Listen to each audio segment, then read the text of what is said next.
Abab, ito nga pala kami, nagpapahinga.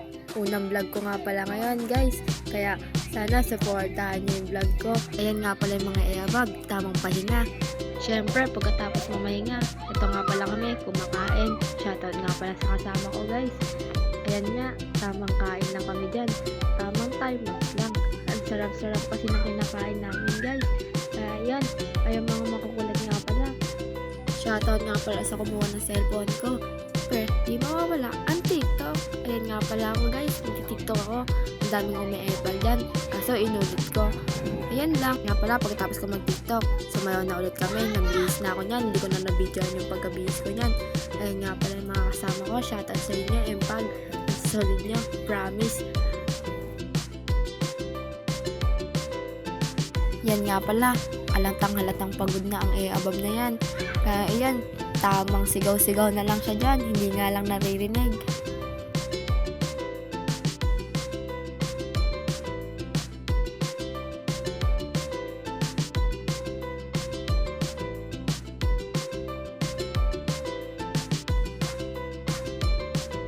Siyempre, pagkatapos sumayaw, alam ng pagod na Abab, pero nag-TikTok pa din. Siyempre, outfit check!